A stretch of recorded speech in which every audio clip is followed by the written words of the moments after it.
Good evening, I'm Abhyuday Shrestha and these are the headlines of the hour. Political parties reach consensus in forming a parliamentary committee to probe into corporative fraud. 4-member task force formed to determine jurisdiction. Government fails to clear the arrears of billions of rupees of contractors, dairy farmers, among others. Source of government revenue weak, only 59% revenue collected in the past 10 months. At least 50 people killed in a fresh bout of heavy rain and flooding in central Afghanistan. Thousands of houses destroyed by the floods. And Deepak Adhikari wins the men's title of the Kantipur half marathon. Rajpura Pachai victorious towards the women's category. Political parties have reached a consensus to form a parliamentary committee to probe into cooperatives fraud. The meeting between the ruling parties and the main opposition, Nepali Congress, held at the Prime Minister's official residence in Balwatar this evening, reached a consensus to form the parliamentary committee. Chief Whip of Nepali Congress, Ramesh Lekhak, informed about the development after the meeting concluded. He said that a final decision will be reached by holding a meeting tomorrow morning. A 4-member task force has been formed under the leadership of Law Minister Padam Giri to prepare a draft of the work order of the parliamentary committee.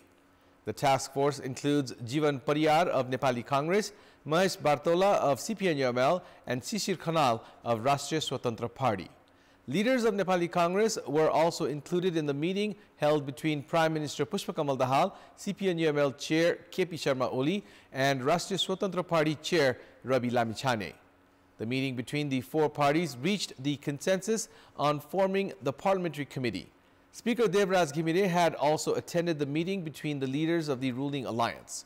He had left the meeting suggesting them to reach an agreement with the main opposition before 11 a.m. tomorrow.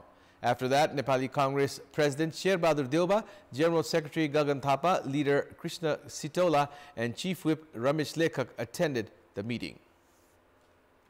Speaker Devraj Ghimire has put pressure on Prime Minister Pushpakamal Dahal and CPN-UML Chairperson KP Sharma Oli to reach an agreement with main opposition Nepali Congress to create a conducive environment for the parliament to operate. Speaker Ghimire sent 3 messages to Premier Dahal and CPN-UML Chair Oli and pressurized them to reach a consensus with Nepali Congress. He advised them to reach an agreement by 11 a.m. tomorrow. The Speaker said that the obstruction of Parliament proceedings at a time when the government's policies and programs and budget have to be endorsed and the Prime Minister has to take the floor test will not send a positive message. Speaker Ghimire also drew the attention of Dahal and Oli, saying that endorsing the budget and laws through ordinances would devalue the importance of the Parliament and lawmakers. At a time when Speaker Ghimire was being criticized for not making significant effort to end the long-standing obstruction of the Parliament, he finally sent a message today to put pressure on Dahal and Oli. It's time now for our segment Public Pulse, where you text us with your opinion. Public Pulse. But before that, let's take a look at the results from yesterday's poll. Yesterday, we had asked you, what do you term the Nepal Rashtra Bank easing its monetary policy at the end of the fiscal year? 30% voted for A, step to revive the market, 50% for B, it came late, and 20% for C, move out of compulsion. And here's today's question. Why has Prime Minister Pushpakamal Dahal said that condition would come for him to take the vote of confidence from time to time? Your options are A, move to change the alliance, B, indication of party split, and C, result of not having majority. The voting is on. Type NEWS, select your option A, B, or C, and send it to 34001 to share your opinion with us. The government has been able to collect only 59% of its target revenue within the first 10 months of the ongoing fiscal year. The government has yet to make payments to contractors and dairy farmers as the source of government revenue is weak. The government has yet to pay more than 60 billion rupees to contractors. Although Prime Minister Pushpakamal Dahal had directed to clear the dues on several occasions, the payments have not been made on various pretexts. Contractors complain that they have not received payments even after completing projects, including the construction of health infrastructures and multi-year projects within the deadline. Due to this, contractors have been unable to purchase construction materials and pay wages to workers. They have now prioritized projects under grants rather than government sources. Likewise, the Dairy Development Corporation has yet to pay around 1 billion rupees to dairy farmers. The delay in payments to the farmers has been attributed to the lack of demand for dairy products in the market. This has caused lack of finance in dairy cooperatives, while dairy farmers have started abandoning their occupation. The government also has an outstanding amount of more than 2.5 billion rupees for agriculture insurance premium, 80% of which the government bears. More than 10 billion rupees of coronavirus insurance has yet to be released. Likewise, the general public have been deprived of health insurance as the Health Insurance Board has not paid around 5 billion rupees to the beneficiaries. The government has been evading its responsibilities apart from foreign loans, salaries of government employees, pension and allowances for senior citizens and lactating women. The Ministry of Finance says that this is due to the failure in collecting the target revenue and having unlimited responsibilities. The government is also facing difficulty in paying foreign loans. The government has been lobbying to convert foreign loans acquired to construct the Pokhara International Airport into grant. In our Public Voice segment today, we have asked people in several provinces why provincial governments have failed to utilize the budget allocated for development. Let's take a look at what they had to say.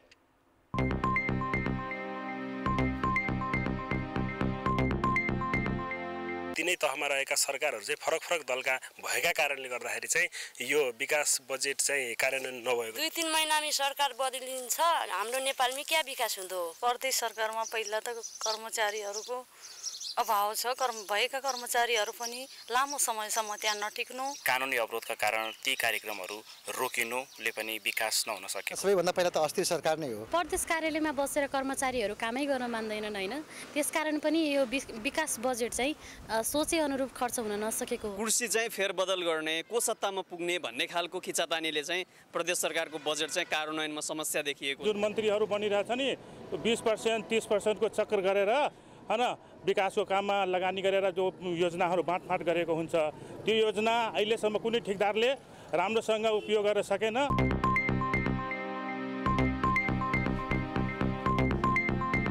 It's time now for the international updates.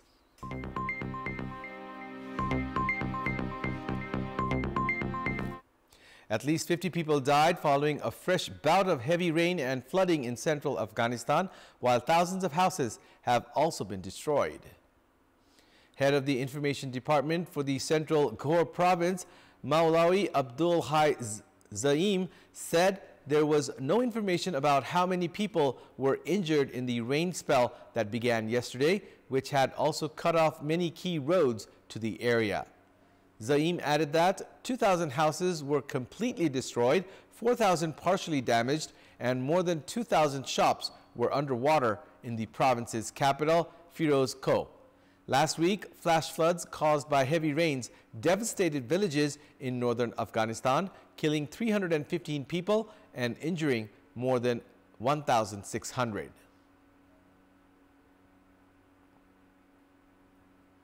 Hamas has said Palestinians will continue to confront the ground invasion of Rafah and other places in Gaza, no matter how long the aggression lasts and regardless of its form.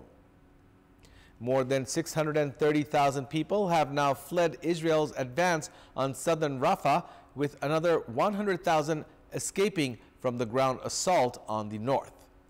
Jenin Brigade's commander Islam Kameh was killed and 8 others wounded in an Israeli missile attack in the occupied West Bank's Jenin refugee camp. At least 35,386 people have been killed and 79,366 wounded in Israeli attacks on Gaza since October 7. The revised death toll in Israel from Hamas's attack is 1,139, with dozens still held captive. It's time now for another short break. We'll be right back. Sports news. Tribhuvan Army Club's Deepak Adhikari won the Kantipur Half Marathon title towards the men's category, and Nepal Police Club's Rajpura Pachai lifted the title towards the women's side. Rajpura, who was the winner in the previous 2 editions, registered a hat-trick in lifting the titles with today's win. The half marathon, organized by Kantipur Publications Limited and sponsored by Global IME Bank, began from the Central Business Park, the office of Kantipur Publications at Thapatali, and went through Maitikar Mandala, Baneshwar, Tinkune, Koteshwar, Jatiputi, Lokanthali, Gathagar, Thimi, Salagari Chowk, and returned by the same route to the starting point. This year's marathon carried the slogan "Run to Inspire the Youth," the young, and featured men's and women's half marathon of 21.2 kilometers, corporate run of 5 kilometers, college run of 7 kilometers, and the wheelchair race of 3 kilometers. Deepak Adhikari lifted the Kantipur half marathon title for the first time. In the half marathon organized by the Kantipur Publications, he completed the 21.2 kilometer distance in 1 hour, 7 minutes and 15 seconds to become champion.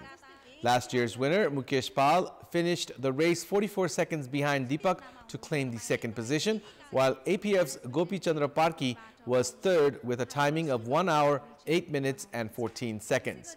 Towards the women's half marathon, Rajpura Pachai became champion by completing the distance in 1 hour, 33 minutes and 25 seconds.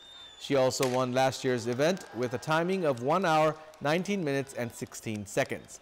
Meanwhile, Kavita Tiwari secured the second spot. Kantipur Media Group first organized the road running event on February 19, 2011 to commemorate its 18th anniversary. The winners of the men's and women's half marathon bagged 100,000 rupees each, while the runners-up claimed 50,000 rupees each. Likewise, third-placed winners won 30,000 rupees each, fourth-placed winners were handed 20,000 rupees each, fifth-placed winners claimed 10,000 rupees each, and sixth-placed winners won 5,000 rupees each. Armed police force edged past Sudur Paschim province by just 2 runs to lift the Lalitpur Mayor Women's Championship title for the 4th time. In the title decider played at the Tribhuvan University Cricket Ground in Kantipur today, APF batted first and posted a challenging total of 155 runs for the loss of 4 wickets in the stipulated 20 overs. Skipper Sita Ranamagar top scored for APF with a quick-fire 74 off 55 balls, hitting 8 fours. Opener Rajmati also contributed a 46-ball 50. Skipper Bindu Rawal, Ritu Kanojia and Radhika Pujara all claimed a wicket each for Sudur Paschim. Chasing a victory target of 156 runs, Sudur Paschim managed to score 153 runs in the allotted 20 overs and lost the final by a slim margin of just 2 runs. Kapita Joshi was the leading scorer for Sudur Paschim with an unbeaten 67 off 45 balls, smashing 3 sixes and 7 fours. Lakshmi Saud also scored 29 runs and remained not out, while captain Bindu Rawal added 19 runs. Karuna Bhandari grabbed 2 wickets for APF, while Suman Bisht also claimed a wicket. APF lifted the title, remaining undefeated throughout the tournament. Meanwhile, it was Sudur Paschim's 3rd loss in the finals. 5 teams had participated in the tournament. Meanwhile, APF skipper Sita Ranamagar was adjudged the player of the tournament of the Lalitpur Mayor Women's Championship. Sita had scored 142 runs in the tournament. She had scored 50 runs against Lumini Mayor's 11 and an unbeaten 74 in today's final. She also claimed 4 wickets in 5 matches. She was also the player of the match in today's title decider. Along with claiming the player of the tournament title, she also bagged 25,000 rupees in prize money. Meanwhile, Sudur Paschim Province's Samjana Khadka won the Best Batter of the Tournament award. She scored 156 runs in 5 matches. Likewise, Kritika Marasini of Lalitpur Mayor's 11 was declared the best bowler of the tournament as she had grabbed 11 wickets. Samjana and Kritika won 15,000 rupees each in prize money. That's all for the moment. Thank you for watching. Good night.